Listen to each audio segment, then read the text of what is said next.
So good morning and good afternoon, everyone. And I'm going to do my formal intro in just a second, but we are live on a ship and there are penguins off the deck and we've got to go check them out together. So let's head to the RV Falkor 2 and knock my thing over on my desk and see what's going on with the penguins. Hello, folks. Hi, everyone. So- Good morning, good afternoon. We've been checking some stuff out. Hello, team. So are our birds still right off the ship? Unfortunately, it looks like they might have just swum around the corner, but we're hoping they'll pop back. So we'll stay and chat here for a minute, and if they come back, we'll get them right on screen. 100%. This is the best start to a broadcast in ages, even if I like smash my desk in the process. That's okay. It's very exciting. This is the essence of science live in the field. And so we've been partnering with you folks at the Schmidt Ocean Institute for years in featuring all sorts of amazing expeditions around the world. For our audience joining for the first time today, check out schmidtocean.org. There's so much to discover there. And Hannah, who's one of their education leads, reached out and said, Jesse, the ship is going to be in one of the coolest places in the world off the South Sandwich Islands looking for new species as part of the ocean census. And like every few years, they give me a census. Oh, there's our penguins. They're right there. Wow. Yes. So these are king penguins. And that, unfortunately, is all I'm able to share at this moment. They're not one of the larger species of penguin. Yeah. Very curious. They've been circling the ship apparently for a few hours now, so they're super curious. They're happy to say hi. Exactly, which we're thrilled about. They're- Despite the fact that we get to see amazing creatures all the time, everyone on board is still so delighted by penguins. There have been multiple Always. shout outs, and there's basically like a fan group of penguin lovers out here whenever they're here.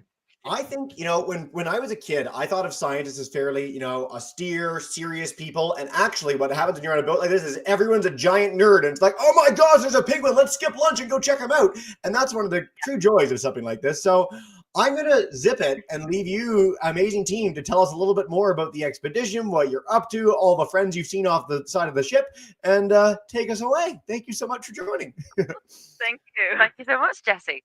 So just for a quick introduction, so you know who we are. Hi, my name is Nonny. I'm a deep sea scientist, an ecologist and a modeler, which means, unfortunately, I'm not modeling magazines. I'm spending a lot of time on computers writing code, trying to simulate what's going on in the ocean. And I'm currently doing a PhD at the University of Essex in the UK. Ellen, do you want to introduce yourself? Hi, guys. I'm Ellen. I'm also a deep sea biologist. Oh, the penguins are back. I don't know if you guys. It's just me, but there are penguins. But anyway, sorry guys. So I'm Ellen. I'm a deep sea biologist too. I'm originally from the UK, but I live in Australia now. Woohoo! And yeah, absolutely thrilled to be on board the RV Falkor 2. We're part of the Ocean Census team here. Yep. We're all about species discovery, and we think we've discovered some really cool things while we've been here. So yeah, it's really, really great to be here with you guys. Exactly. So, as you mentioned, we're in the South Sandwich. Well, we've just left the South Sandwich Islands, which is if you haven't heard of it before, that's not surprising. It's one of the remotest chain of islands in the entire planet. At one point, other than people on vessels, the closest people to us were actually on the International Space Station, which is quite a mad thought, especially when you are live streaming to people. So we've been in this chain, and this chain is exciting because there's some volcanoes there, there's tectonic plates and activities, there's this incredible mixing of water, and all of from different currents, and all of that leads us to believe there might be some quite exciting new species. And because it's so remote, no one's been here before really with an RV, have they? I think this is the first time that anyone's ever explored these islands with an ROV. So yeah, really awesome. And the ROV is the remotely operated vehicle, which on this ship is called Sebastian, and that's Sub-Astion, which very funny. Scientists love nerdy jokes. Yeah. And Sebastian's in the water at the moment, actively discovering. So we won't be able to show you the sub in real life, but hopefully we'll be able to show you some clips of what the sub is seeing and what the sub looks like as we walk around. Yeah, it's super exciting. Like as we speak right now, we could be discovering some new species in the deep sea. I mean, yeah, it doesn't get more exciting than that, I think. Apart from maybe penguins. Exactly. It's a joy to have both at once. Yeah, exactly. We're very lucky. So should we take you on a little walk around the ship? I think we must. This is the aft deck, which is the ship word for the back of the ship. where we get the love. Few people often come out here for some fresh air, Yeah, walking. Some people walking. go for jogs. Good to keep exercising when on board.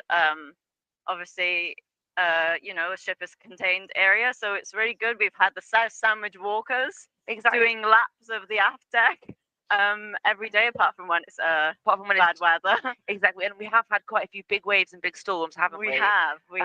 And when that happens, we're not actually allowed outside. So we kind of press ourselves against the window and look longingly. Yeah, safety outside. first. Exactly. But we did have a snowstorm a couple of times. We did, and that was really magical. We built a snowman, so you know we've had a really great time. There may have been a snowball fight.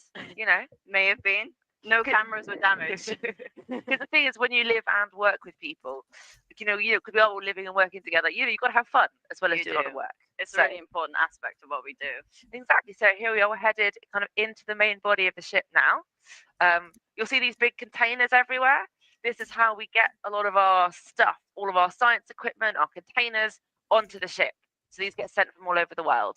Yeah, and we've got some really good stuff stored in there, some science equipment, lots of tubes mainly. So many tubes. So many buckets. Exactly. You again, going back to science being austere, you might think it's all shiny glass and chrome equipment, and actually it's just makeshift buckets. It is. It's half the stuff you could probably find in your kitchen at home. It's true. But we get to fill it with cool new species, which is very exciting. So absolutely. So we're gonna head in now to the ROV hangar. So again, that's the remotely operated vehicle, Sebastian. Right, I still can't open. After you. Thank you so much. After you. And this is where the ROV would usually be sat. As you can see, there's a tether here or a line, and it's currently in the water right now. So when Sebastian gets deployed, the entire side of the ship opens up, as you can see, like a giant oven door.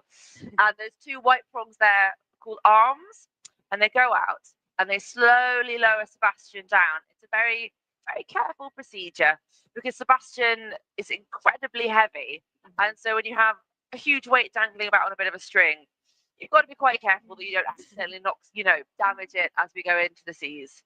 And then everything you see around it is kind of tools and equipment that we use to work with Sebastian, get the samples off, fix things up.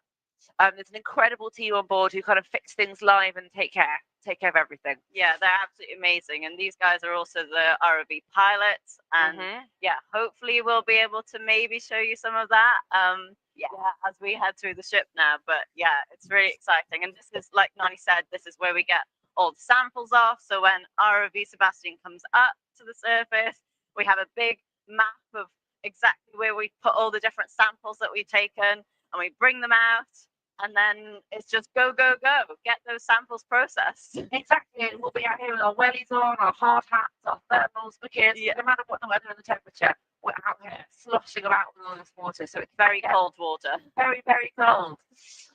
Right, shall we go on through to the next kind of working area? Yeah, let's do it. Yeah. Okay, cool. Oh, big heavy doors. Exactly, we've got very heavy doors, which means to lock in place against they don't slam open during the heavy weather. Yeah. Oh, okay. Do you want to keep chatting? Yeah, shall I just keep chatting while we're doing this? Absolutely. Okay, guys. So now we're inside. This is kind of the area you'll see in a sec once the mics have been changed. That we have a rack of our coats and wet weather gear here. We've got our welly boots. Most of these are steel cap boots for safety. And obviously they keep us nice and warm too. We are in a very cold part of the world. I think am I right thinking that this is kind of one of the first times that, or this year is the first time that the Falkor 2 has come to a cold part of the world? So I think a lot of the crew are kind of missing the warmer waters a little bit. But we've got all these amazing sort of warm weather gear here. Our hardcore boots. These are mine. You've got to make sure you put your name on everything like you're in school, because otherwise, all of our boots look very similar. So you get them a bit mixed up. Same with our gloves and everything as well. Gloves, hats, everything. Exactly. So something quite as bad as coming down, putting your hands into like buckets of cold water and realizing someone's nicked your gloves. Yeah, And nothing. nicked is slang for stolen or Yeah. borrowed, as we say. Exactly. So the other equipment we have in this area. So photography is actually a very important part of species discovery and also species description. So we have a camera set up here, and these are little aquariums. We paint them black on the bottom, so there isn't too much reflection and visual distraction. And then we take pictures of everything that we find, often, as you can see, with tape measures, so we can get the scale of everything, and that's so everything is documented in its kind of best state before we then go and take samples and preserve it, do anything like that. Absolutely. And these photos are so important because they give you the real nitty-gritty detail of the specimens before they get preserved. You know, specimens can really change in preservation. These animals sometimes change color in ethanol when we put them in preservation. So it's really important to get that first snapshot of what these animals look like. And that's why, you know, all the amazing like high-tech videos that the ROV takes too, they just give us amazing detail of these animals and really helps with species description then. It does. And a lot of the way we describe different species, the details, the differences are in these tiny microscopic details. So coral is one thing. So I study coral, so I'm going to maybe know a bit more, but I'm biased towards it. One of the ways we differentiate between different species are the shape of the scales, and kind of the way the scales overlap. And those are tiny, tiny details. So you have to look incredibly closely, which is why we take the photos and we have the microscope to really, get to zoom in so we can kind of start to put names to things as well. Absolutely. Right. Should we go into our favourite room? The cold room. So after you, Noni. Thank you very much. Oh, do you want to go first? Okay. So come on through. So this is affectionately called the fridge. The room has, we have the temperature up there, so it's 4.8 degrees Celsius in here. And this is where the samples come straight away when they come off the ROV.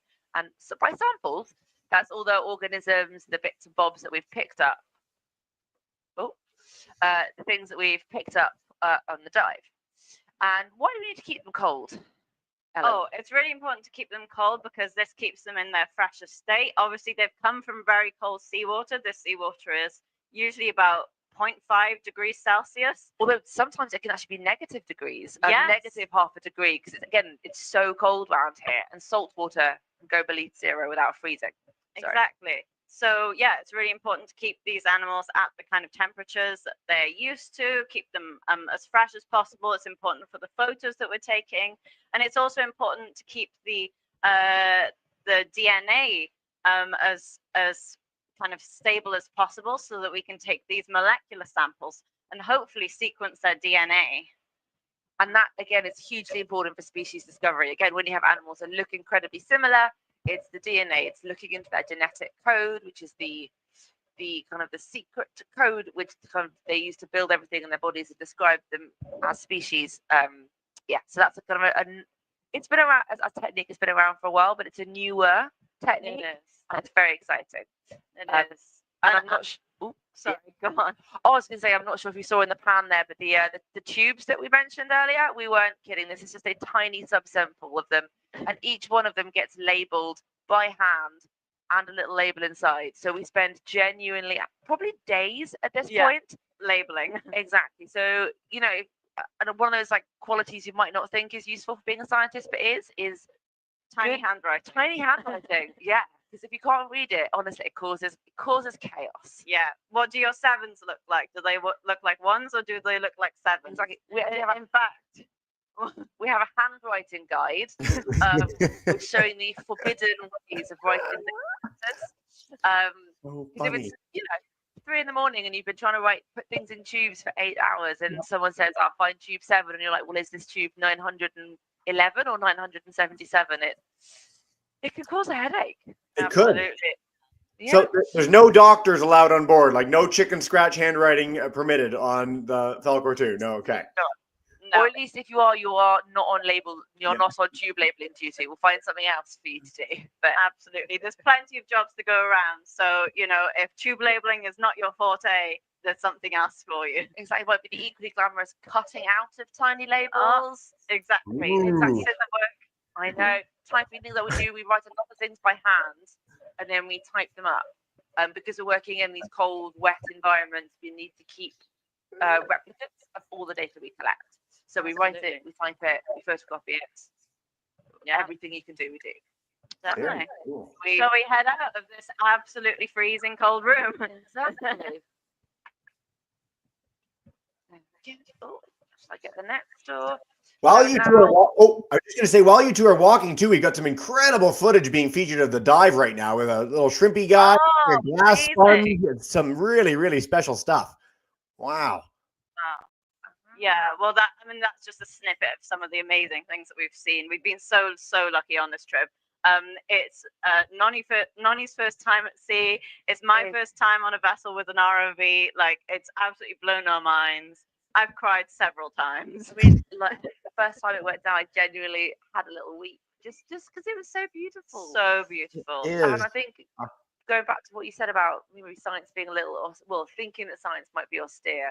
If you heard, well, you actually can from the old footage, you hear the commentary in the room. Most of the time, it's gasps of excitement. Yeah. People getting really just thrilled. Yeah, we're so excited, and it's amazing that all the dives are live streamed, so we can share it with everyone. There's a chat going too, and it's just it's the most amazing environment, and we're so lucky to be here. We are just thrilled. Yeah. Should we do a Should few we more of continue? the lab? Yeah, please do. So this is what we call our wet lab.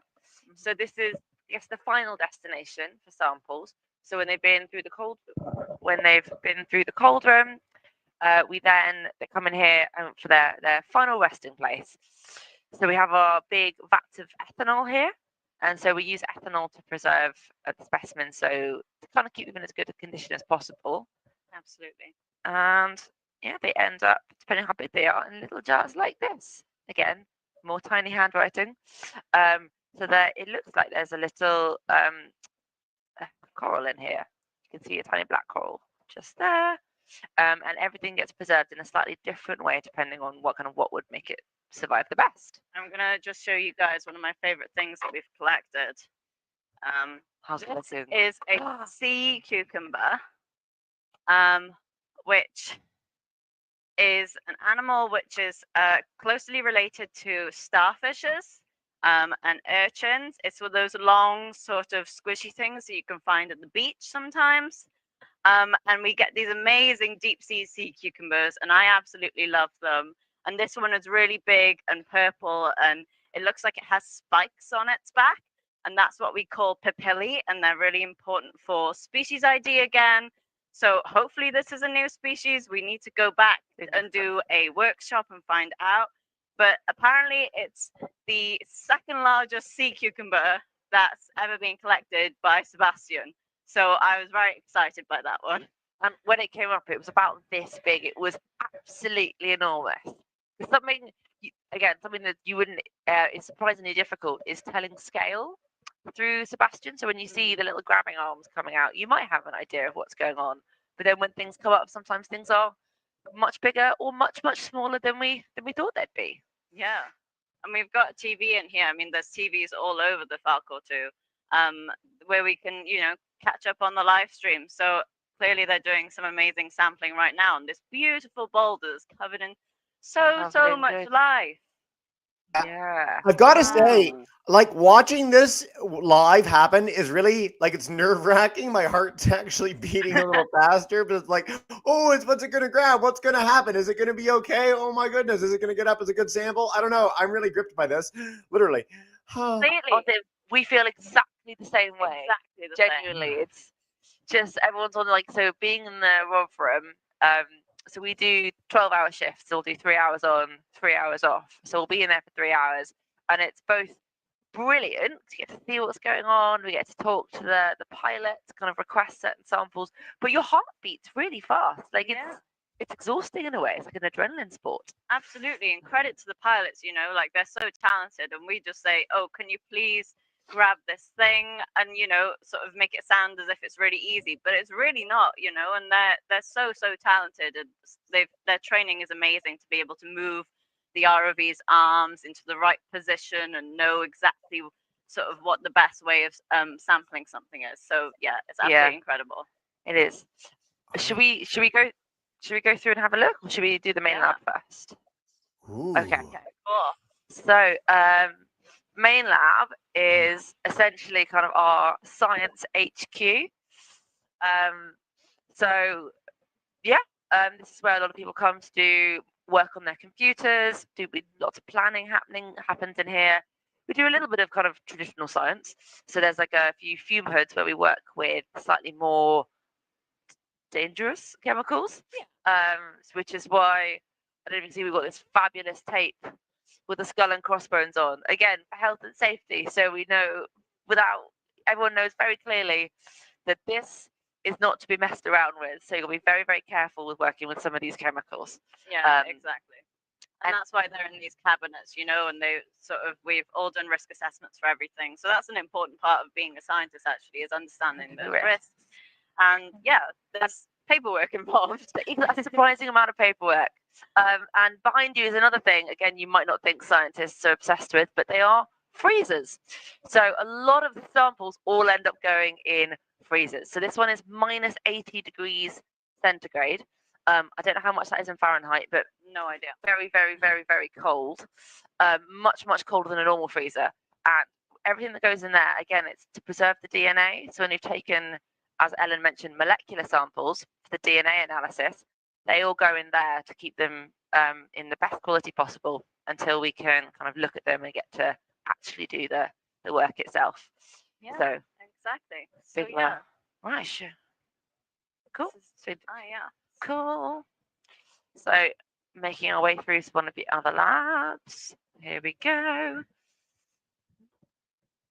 Oh, do you want to give it? Hey. So here we are in the computer lab. There's some people in here right now, obviously keeping an eye on the live stream.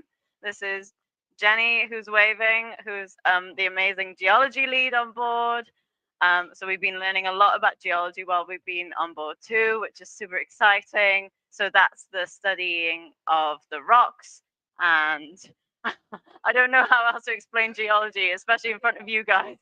But yeah, studying of rocks. And obviously that's really important for, you know, sometimes we see rocks that are covered in life, and other times we see rocks that are kind of sparse and don't have much life on them. So it's interesting for us to understand why, you know, some rocks have lots of life on them and why some rocks don't. So, you know, it's really what we call multidisciplinary. There's sort of a lot of work that goes into it from a lot of different, you know, you have biologists on board, you have taxonomists on board that describe species, you have geologists on board, you know, and it's all a team effort, really. And we also have some really brilliant kind of communicators on board. Yes, so one of our exactly. colleagues, multiple of our colleagues work in kind of multimedia, film, photography, again, going back to those beautiful photographs that get taken of the biological species and of the environment, kind of get people excited about what we're doing. I think another key thing that the geology team does is they've been making some brilliant maps of the region. Yeah, very important. And mapping is essential for exploration and also very much for biology, because we wouldn't know where to look if we didn't have the maps. So when we're not down with the Sebastian, these screens here will all have mapping kind of data on them, which we generate using a multi-beam, which is like a pulse of sound that comes out from the bottom of the ship. And then we can kind of try and read the reflections of it and use that to create images of what we think the seafloor looks like. I'm sure the geologist would explain it much, much better than I, but that's pretty good understanding. Yeah. And that's all monitored from down here. This is kind of the HQ for that, for the mapping, yeah. And when we want to dive a site, typically we'll map it first in as much detail as we can, and then we use that to decide where to send Sebastian, because Sebastian doesn't move super fast, so you can't just send him down and like explore completely at random. It's best to have a good idea of where we'd like to go to kind of maximize our species discovery. Completely, especially if we're targeting certain areas. Like we know we want to target maybe like a rocky cliff area, which is, you know, a favorite spot for corals. So that's been definitely a target for this expedition. Exactly, lots of steep slopes, rocky outcrops, and just surprising things. If we find a shape we aren't expecting, we'll try and go have a look at it. Absolutely. And on that note, should we see what they're doing in the ROV room? Yeah. Yes, we should. We must. It's an embarrassment of riches. It just keeps getting better. Absolutely, it does. Come through. I don't know why I'm whispering. Normally we have to be quite quiet in here. Let's go see what they're doing. Hold back the curtain. I know. Right. Okay, everyone. So here we are in the ROV mission control room. This is That's Michelle, our chief speaking scientist.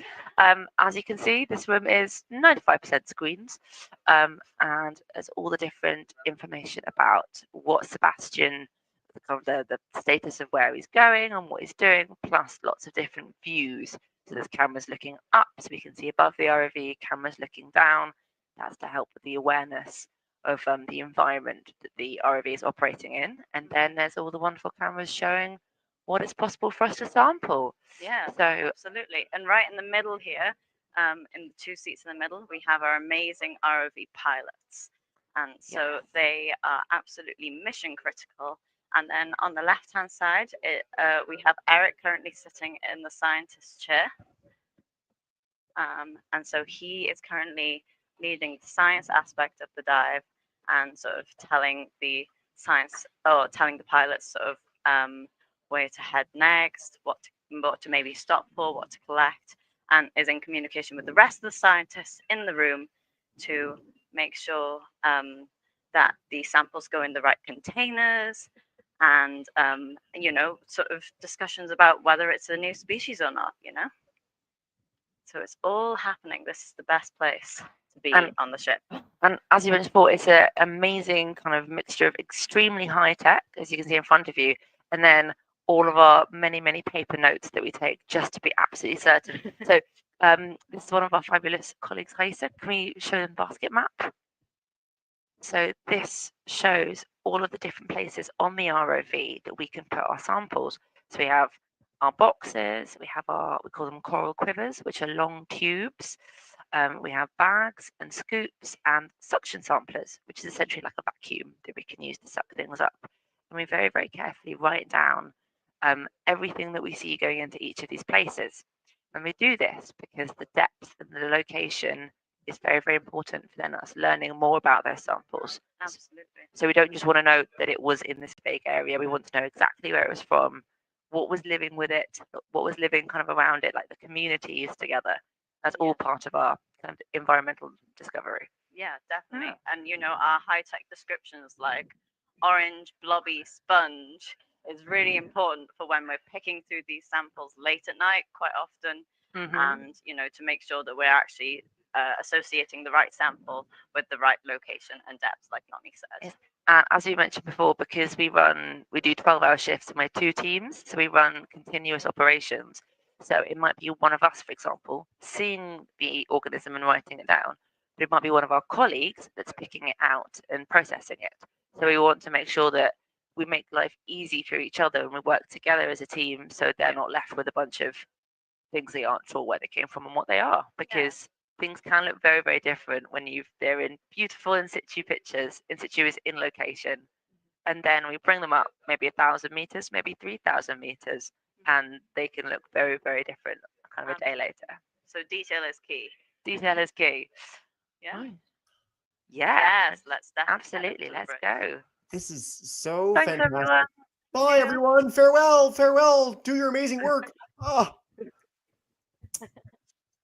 Cool. We already have a bevy of questions coming in, which is really exciting. We got 15 more minutes together. So if there's anything else you really want to show us, let's dive in with that. And then we'll start taking all sorts of queries, because you guys are giving us like more time for questions than we could possibly know what to do with. Like, this is so fantastic. So, well, this is brilliant. I'm so glad to hear this. And so I think we're just going to head up to the bridge, which is kind of mission control for the ship. ooh. So there's a lot of stairs, so bear with us. Exactly. So if you hear some, can we hide the heavy breathing noises? Because You'd can do think it. after over a month of living and working on the ship, would be used to running up and down multiple flights of stairs by now. But we're But not. no, it doesn't get any easier. So we'll try and finish in a state where we can answer questions without being too out of breath. So the ship has so many floors because each floor kind of has a different, not theme, but there's like, you know, the science floor. Yeah. Then there's a floor with our cabins, which is where we all sleep. Yeah, and then there's a floor with the galley and the mess. So that's where we have dinner. That's where all our dinner is cooked by fabulous Chef Greg. Oh, who makes such good food. Like, we're eating so well, Yeah, honestly. we're really spoiled. Everyone, that's why everyone wants to stay here forever. We're like, can we just live with Greg? There's, you know, different dessert every day. And then more floors of cabins. You can hear us panting. Yep. And then here we are, going to the bridge. Oh, We made it. so we're now did it right on together. top of I'm proud of you both. I'm Thank you exhausted just watching the stairs. You've definitely seen our kind of workout for the day. Oh, Christ. All right, so this is the bridge, which is, you can see, have these incredible windows, so you can see all around the ship. And it's just the most incredible view. It's been thick fog for the last 2 days, so it's really lovely to see the sky and the sun today. Exactly. And the penguins. So in terms of ship controls, there are kind of two sides to it. So on this side, this is the dynamic positioning controls. So do you want to come and have a look at all the knobs and buttons and levers? I have no clue what they all do, but this Very side high tech. is how the ship stays in one position. So when the ROV is down, they have the ability to do something incredible, like keep the ship within kind of 1 meter of where it's meant to be. Cool. And this ship is 100 meters long. So think about the incredible precision. So that's what happens over here. It's like the dynamic positioning side. And then over this side. No, go on. Doing an amazing Which- job explaining, Nani. I'm actually learning as you talk now. So I've spent a lot of time up here because one of my roles on here is a lookout for marine mammals. So I spend a lot of time up here. So this side is how the ship is steered. Kind of when you want to go somewhere, this is where you do it from. And so we have sonar or radar, and that's what we've been using actually to look out for icebergs. Yes. Very important not to crash into icebergs. There's a famous film about that. I think. think There I is. don't think Thank it's you. very well. Yeah. So we're trying to learn from that lesson. Yeah. And yeah, so should we go take a little seat and we'll Yes. be We'll very take happy. a seat and have some fun questions together. Well, as you're walking, I'll just say for our students at home, because it's been a long time since we've had this effect play out on screen, but the screens that look like they're sort of going crazy, they look totally normal to the people on the ship. That's just a reflection of how sometimes video catches other video on screen, but the screens look totally normal for all the people that are steering the ship and looking out, in case anyone's curious. What a comfy chair to look for whales. So, first of all, thank you for such an incredible tour. What a wild ride, and so neat to have a live ROV down as we're doing it. That is like black magic. It's so awesome. We have a query about how long the sub can stay down. So it looks like it's been down for a long time. Is there a limit for that? Is it related to anything particular that happens on the ship, or can you tell us more? So I think the ROV can down, because it's powered through the ship, the ROV can go down, not technically indefinitely, but it's been down for 3 days continuously before. We tend to go down for between 12 and 24 hours because we're sampling and collecting things. So once we've filled up all of the little spots, then we want to be able to again process them and keep them in a good state. So we don't want to keep them down for too long. And as you've mentioned before, because we're also working in quite challenging conditions, you don't want to be putting the sub up or down during storms or rough weather, or definitely not if there's an iceberg approaching. So we're also very much keeping multiple eyes out on the weather and the horizons as well. So it's a mixture of environmental and science kind of factors as to the length of the dive. Yeah, there's quite a lot of logistics behind it, really. Exactly, lots of things to consider. Thanks for the great question to kick us off, guys. And then we got one on what your day-to-day lives look like. When you wake up, what's a regular day on board the RV Falkor 2 look like? Okay, yeah, I'll take this one. So, like Nani said, we're on 12-hour shifts. So, our shift is from midday to midnight. So, usually we wake up about, I usually set my alarm for 10. I'm usually out of bed at about 10:30. So then lunchtime on the ship is from 11:30 to 12:30. So, that's kind of like our breakfast, I guess. So we wake up, go for lunch, and then we have a science meeting at 12:30 every day. That's really great to be able to catch everyone up, make sure that both shifts understand what the other shift has been doing, chat to everyone.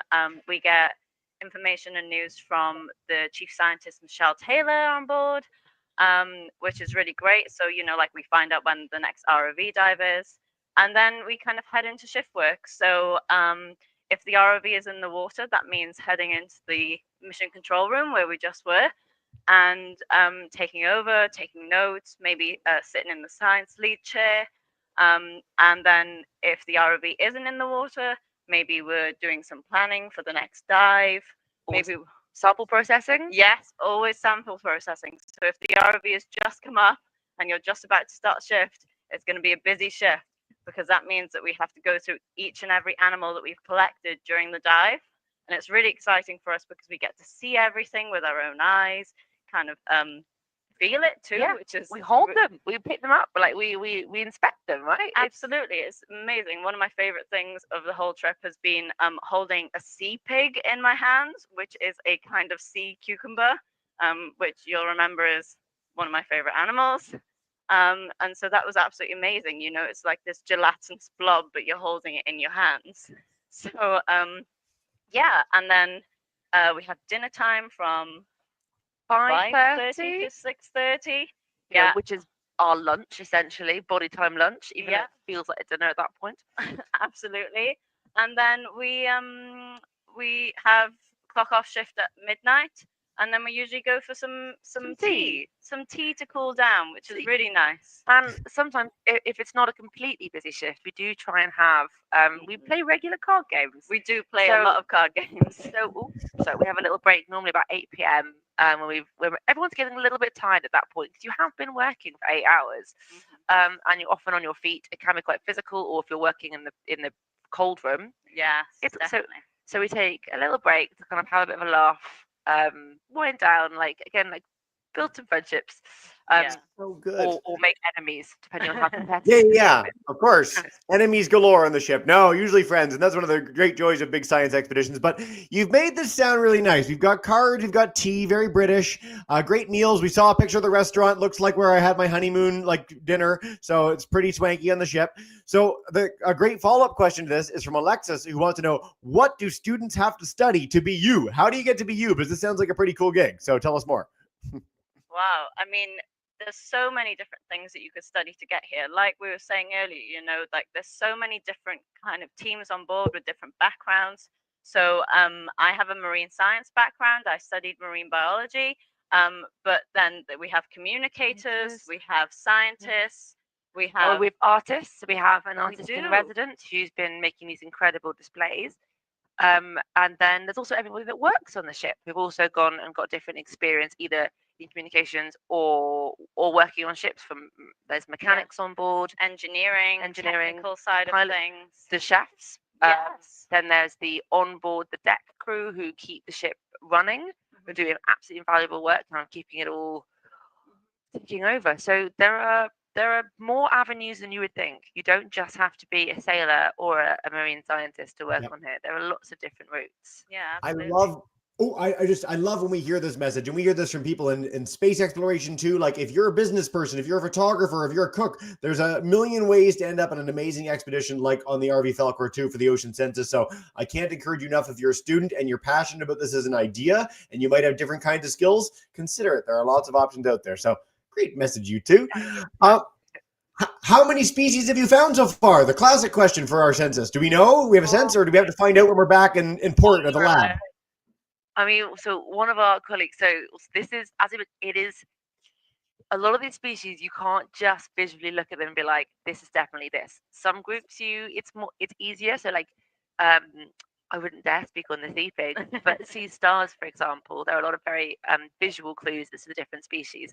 Some species, however, like the sponges and the corals and tunicates and bryozoans, which are like strange encrusting things, not always encrusting, strange, wonderful things. You need to get them under a microscope or do certain like genetics to look at them. So, I mean, one of our colleagues, Maxie, has been doing such incredible work, going through all the images and the pictures, and I think he thinks we found, confirmed. Okay, What so is he it? definitely thinks that so far through his logging that he's logged 80 different species, but these aren't necessarily all new. These are species that he's been able to identify Cool. to as low a rank as possible. But I will say on the ocean census side of things, so after this cruise is done, the specimens will be taken to a workshop where experts will work up and look in detail under the microscopes, do the genetic work, like Noni was saying, and work up, and that's when we'll really discover how many new species we found on this expedition. But also, the Ocean Census recently announced that I think in their first, I hope I get the number of months right. 16 months, 18 months. I think it was 16. Yeah. So in their first 16 months, as an Ocean Census network, they've discovered over 800 new species to science, which is absolutely incredible. Because It I think is the normal incredible. rate. I was just going to say, like, it's so incredible. We had a deep sea biologist once come on and they asked, how many species have you discovered personally? And she's like, I actually don't know. And that's something that you can find in rainforests and you can find in the deep ocean. Every time we look, we find new things. And that's one of the most magical things in the world, even, and especially the kinds of creatures too. There's big charismatic things, but then there's a lot of gelatinous blobs, as you mentioned. There's strange crusty things and used in the most endearing way possible. I love it. Like, it's just, we got the chance to see, again, this incredible boulder on the bottom of the seafloor covered in life, all sorts of really weird and unusual things that we just do not have experience with up on land. And it's, there's no wonder you're crying as you see this. It's so special. Look at these. Oh, man, now we're seeing all. You guys are so lucky. It's the best gig. I think that's something that almost like the specialness of being on a vessel like this is sometimes when you're at work, you might be surrounded by other people that either are specialized or are interested in your group, your kind of group of animals or group of organisms. Like lots of people are into coral, for example, in the lab I'm part of. But here we have people who are interested in essentially everything. Like every time we find something weird or wonderful, somebody is getting really excited about it. Yeah. And that's really special, like this close-knit community with so many like different interests, but also so much openness to be fascinated by everything. Yeah, we get to share in everyone's excitement, right? And yeah, it's just an amazing community to be a part of. And it's one of the things that really drew me into doing marine biology and then into deep sea biology specifically. It's just that level of discovery that we're still at, there's still so much left to discover. Like you said, like every time we go down, there's likely a new species there, and it's such a privilege to be able to be one of the first people to see an animal, and that's what's so amazing again about the Schmidt Ocean live streams is that everyone can share in that, everyone. And that's unprecedented. Like when has that been possible ever before in the world? In one of the most remote regions in the world. I mean, like I was joking, but my dad was listening to one of the live streams back in the UK, and he's like, I've got better signal listening to you on this live stream than I do calling you at home. I mean, the connection here is incredible. Honestly, there's no better answer than that ever. It's magic. It's the one thing that unites all the people that we bring on Exploring by the Seat of Your Pants too, is the sense of wonder, awe, and just relentless curiosity. And we get to bring that to the world through this. I mean, I was saying to Hannah before this broadcast got underway too, like I've done 20 of these and it never gets old. Like it's endlessly unbelievable and fascinating and so cool that we get to do this. I grew up with Steve Irwin and David Attenborough are my heroes, and the fact that we could have those people live talking to you, people like that, it's just wild, literally and figuratively. So schmidtocean.org. I really encourage our audience, check out the full page. I brought it up here and we'll pass that along to all our registered classes as well. But before we say farewell, because time flies and you're having fun in these broadcasts, is there any final message you want to leave us with about the ship, about your time on it before we say goodbye and farewell? I would just say, I think it's really important, again, to reiterate how if you want to get involved in something like this, that you don't just have to go down one avenue, follow what you're interested in, get inspired, be curious, and really just kind of follow your dreams. And one day like us, we never really thought that we were going to be somewhere like this, and here we are. Exactly, and no one's path looks the same. No one's journey, like it's very few people have exactly the same route to things. So all different types of experiences and background and knowledge like adds to everything. So like never, I'd never want anyone to think that this wasn't for them if that's what you wanted to do. Like there's space for everyone and everyone benefits. So the more the merrier. The more the Absolutely. merrier.